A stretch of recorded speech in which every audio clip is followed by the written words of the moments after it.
Graduation শেষ হয়ে গেছে আর ডিসেম্বর মাস পড়ে গেছে, তাই আমরা বন্ধুরা মিলে ঠিক করলাম এবার একটু পাহাড় থেকে ঘুরে আসা যাক। তাই আমরা আগামী 4 দিনের জন্য সিকিমের বিভিন্ন জায়গায় ঘুরবো ফিরবো, খাবো দাবো, আনন্দ করবো এবং ফুল মস্তি করবো। শুধু একটাই প্রশ্ন, ডিসেম্বরে আমরা কি সেখানে বরফ পাবো?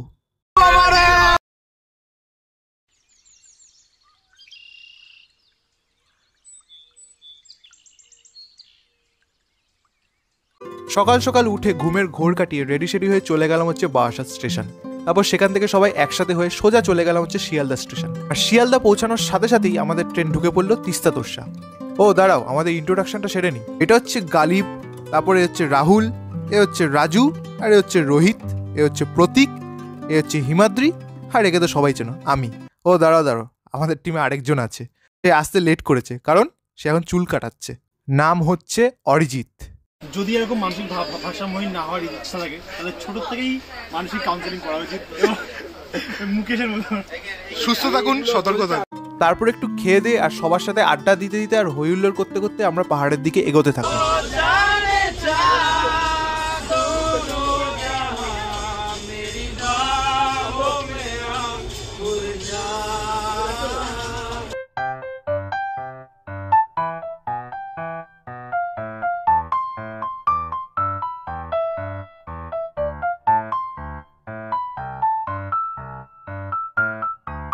আচ্ছা, এই কাকার দাবিটা কি? তারপর ডিনার করে আর ফারাক্কা ব্যারেজ থেকে ফাইনালি পৌঁছে গেলাম হচ্ছে আমরা এনজেপি। তো এখন আমরা জলপাইগুড়ি স্টেশন পৌঁছালাম, এখন বাজে রাত 2:30। তারপর সবচেয়ে অবাক করার বিষয়টা হলো যখন আমরা জানতে পারলাম যে এই রাতের মধ্যেই নাকি আমরা পাহাড়ে উঠবো। তো এই হচ্ছে আমাদের গাড়ি, আর এই যে আমাদের ড্রাইভার বিজয়দা। আবার ভাই এদের দাবিটা কি? এখন বেরোনোর সময় হয়ে গেছে, এই যে আমাদের গাড়ি পিছনে, আমরা বেরোবো আরাম জাদা। আর আমি আমার ডোপটা নিয়ে নিই যাতে বমি যাতে না হয়, ব্যাস। আর কি দুগ্গা দুগ্গা বলে আমরা বেরিয়ে পড়লাম সবাই।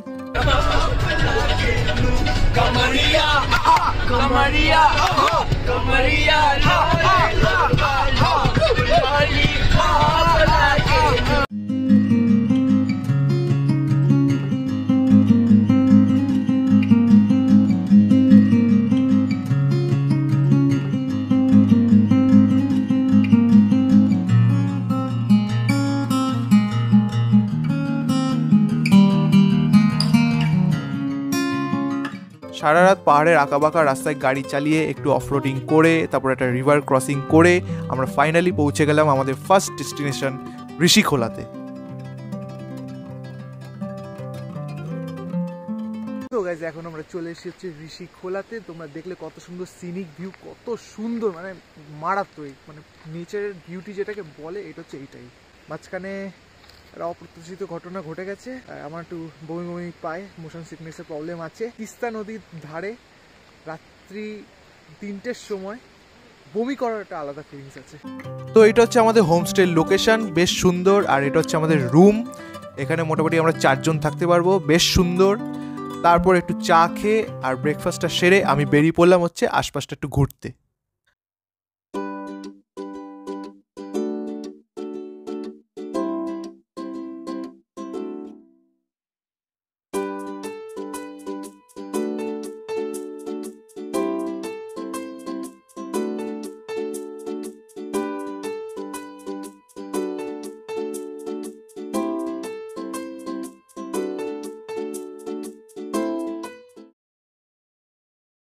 তো এখন আমি আর হিমাদ্রি আমরা এই পাশের নদীকে রেখে সোজা হাঁটছি, দেখি কতদূর যাওয়া যায়। আর মোটামুটি একটা হালকা পাতলা রিভার ট্রেকিংই করছি আমরা। ও আওয়াজটা শোনো একবার শুধু,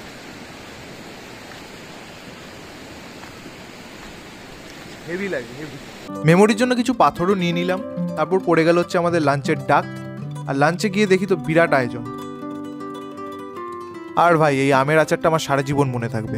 সো গাইস এখন খেয়ে দিয়ে উঠলাম, আর খাবারটা সত্যি গাইস হেভি খেতে হয়েছে ভাই। সিম্পল খাবার, ডাল ভাজা, আলুর তরকারি আর ডিম কারি, অসাধারণ খাবার। আর ডালটা তো ভাই মানে বারবার নিয়ে চেয়ে খেয়েছি ডালটা। যাই হোক, খাওয়া দাওয়া কমপ্লিট। এবার আবার আমরা একটু সবাই মিলে নিচে যাবো, একটু হাঁটবো। সামনে হাস্কি টাস্কি দেখছি, আমার শুকিয়ে যাচ্ছে দেখে আমি কাছে আসলে কামড়ে দেবো। তারপর এদের পিকনিক দেখতে দেখতে আমার দেখা হয়ে গেল এর সাথে। কে রে ভাই, সব ভালো তো? এই মানুষেরা খেয়ে দিয়ে কাজ নেই, ভিউ পাওয়ার জন্য যাতা করে। তারপর কি মনে হলো আমি নদীর পাড়ে একটা পাথরের উপর গিয়ে একা একা বসে পড়লাম।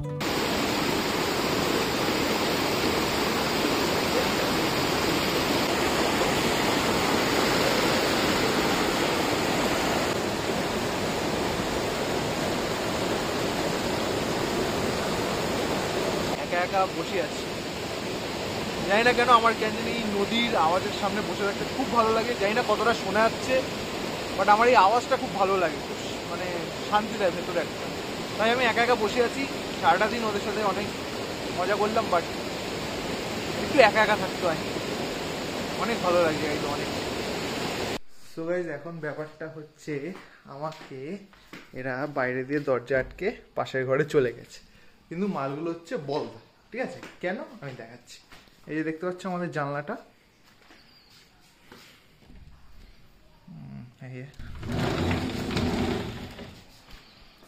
পুরো একটা মানুষ আগে বাইরে যেতে পারে। চলো বেরিয়ে আসলাম, জানলা এবার দিয়ে দেবো।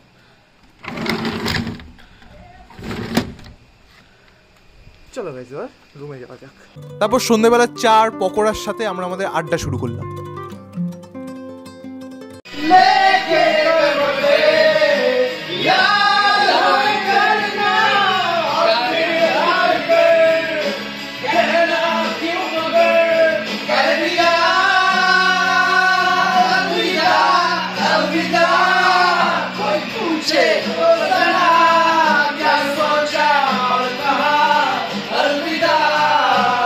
এখন একটু রাতের বেলায় অন্ধকারে পুরো একটু নদীর কাছে যাওয়ার চেষ্টা করছি। না, বহুত অন্ধকার ভাই, যাওয়া যাবে না, সাহস হচ্ছে না। আমি একাই চলে এসেছি, এখন যাই ভাই।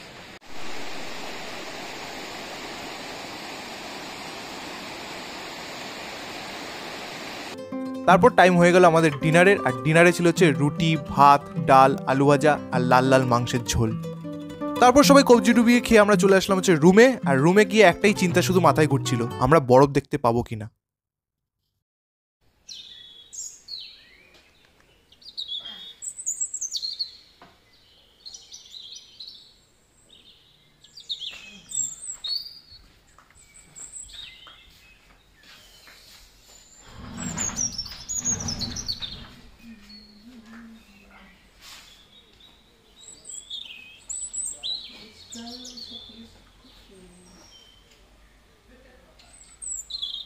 গুড মর্নিং গাইজ, আজকে ডে 2, আর এখন আমরা সব ফ্রেশ ট্রেশ হয়ে বসে আছি।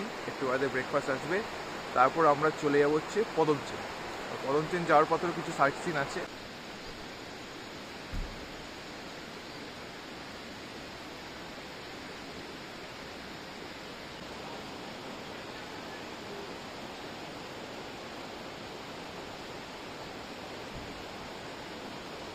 একবার দেখিয়ে দিই, এটা হচ্ছে আমাদের ডাইনিং। তো আমাদের ব্রেকফাস্ট চলে এসছে। আমাদের খাওয়ার জায়গাটা খুব সুন্দর স্পেশালিটি আছে, দেখবে। এটা হচ্ছে ডাইনিং, ঠিক আছে, দেখতে পাচ্ছ।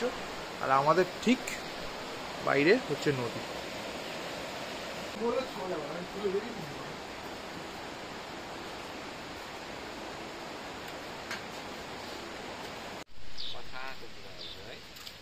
খুব ভালো লাগলো, খুব ভালো হোমস্টে। এই হোমস্টেটার নাম হচ্ছে ঋষি retreat farm house.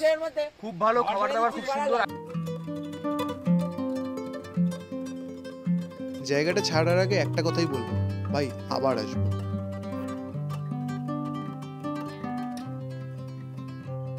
So next ভিডিওতে আমি যাচ্ছি হচ্ছে পদমচেন, আর পদমচেন যাওয়ার আগে করবো বেশ কিছু হচ্ছে সাইট সিন। সো দেখা হচ্ছে নেক্সট ভিডিওতে। फिजा में बहे